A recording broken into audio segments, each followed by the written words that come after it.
એક minute. Finish. છોડ્યો આ તો હું વાત કરું. એ બે ના ઊભી રહે.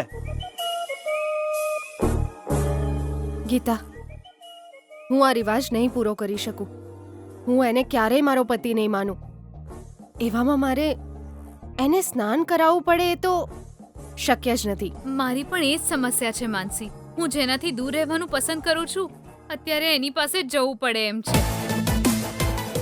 હું શું કરું મને સમજમાં નથી આવતું. બ્રો સુપર છે ને બ્રો, આ રિવાજ તો બહુ જ સુપર છે. પતિ પત્નીની વચ્ચે પ્રેમ જાગે એટલે જ વડીલોએ આ રિવાજ બનાવ્યા હશે. ગીતા મને પ્રેમથી સ્નાન કરાવશે તો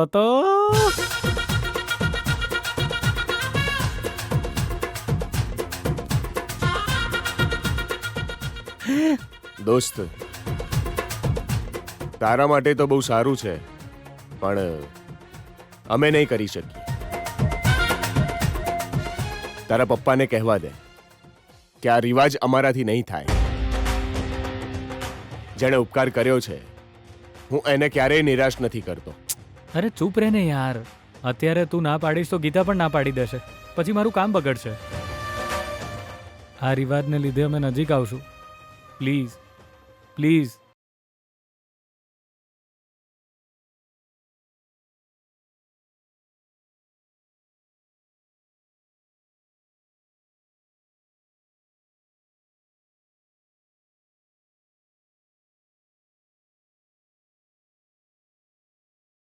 આઈ એમ સોરી ગીતા. ગમે તે પ્રકારની પરિસ્થિતિ કેમ ના આવે, હું આ રિવાજ પૂરો કરી એને સ્નાન નહીં કરાવું. તારા સસરાજીને તું જ કંઈક કહે ને. એમને સમજાવવા મુશ્કેલ છે માનસી.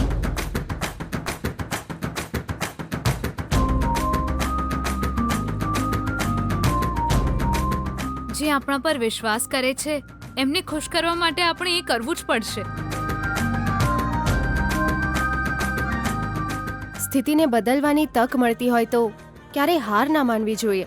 શું બ્રો, તારી પત્ની કોઈ જુગાડ કરીને લાગે છે કે રિવાજને કેન્સલ જ કરાવશે? હું જ એમની સાથે વાત કરીશ.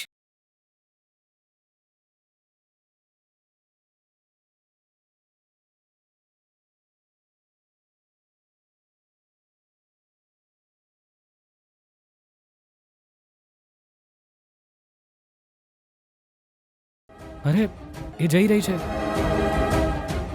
એક મિનિટ.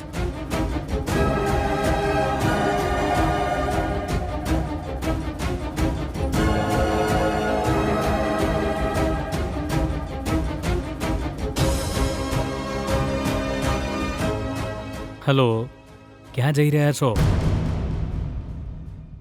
એ રિવાજને પડતો મૂકવાની ઈચ્છા લાગે છે તમારી, હે ને?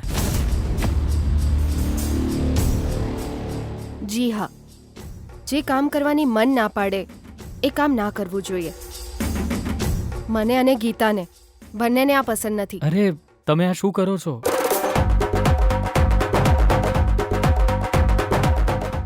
આ રિવાજ કેન્સલ થાય એવો કોઈ ચાન્સ જ નથી.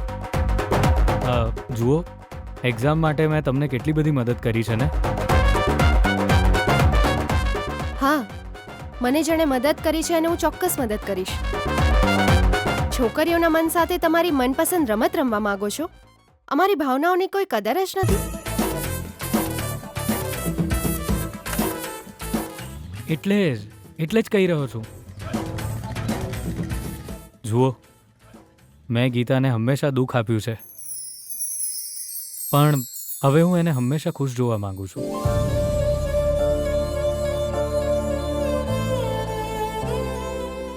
એની સાથે મારો સંબંધ મજબૂત બનાવવા, એના દિલને જીતવા હું પ્રયત્ન કરું છું.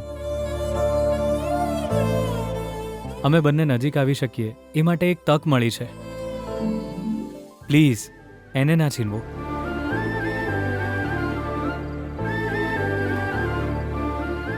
તમે જો આ રિવાજને નહીં માનો અને તમે જો કોઈ બાનું કરશો ને તો ગીતા પણ એ જ બાનું આગળ ધરશે.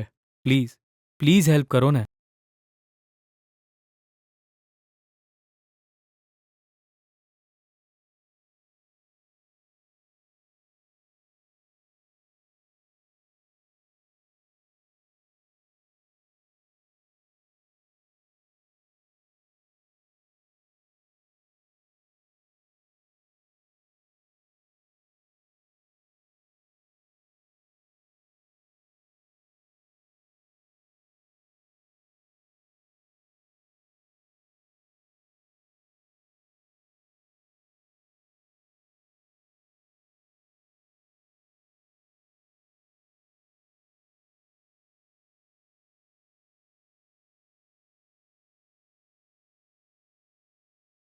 આ માસ્તરની દીકરીને બીજાની વાતો જલ્દી સમજમાં આવે છે, પણ મારી વાતો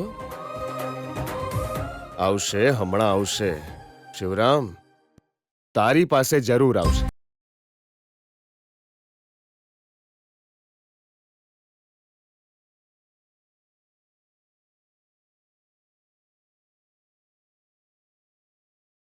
આ હું સબિયાના હે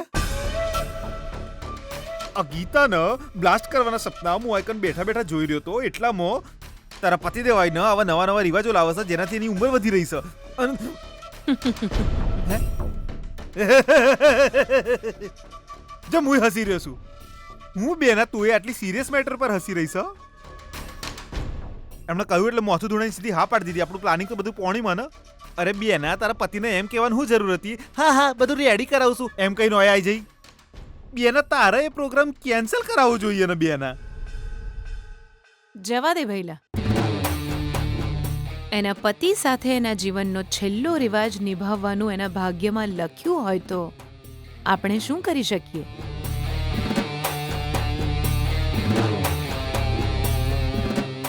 પહેલા એને રિવાજ નિભાવવા દો, સ્નાન પણ કરાવવા દો. એનું બિઝી રહેવું આપણા માટે બહુ જ સારું છે. આપણા પ્લાનને ગીતાની નજરથી દૂર રાખવો હશે તો એને અત્યારે આવા રિવાજોની વિધિમાં વ્યસ્ત રહેવા દો. આપણે જ્યારે એને ફટાકડા ફોડવાનું કહીએ ત્યારે એટલે એને કોઈ શંકા ન જાય ને સીધી ફટાકડા ફોડે. અરે બેના હું કહું તને કેટલા બધા બોમ્બ તો તારા મગજમાં જ છે બેના ચોથી લાવો છે આવા આઈડિયા હું તો સાચું કહું છું બેના ભવિષ્યમાં તારું ફ્યુચર સારું હશે બંને એક જ થાય ને હું છે આગળનો સીન ખાલી સ્માઈલ એટલે હવે જે સીન છે એ બહુ મોટો લાગે છે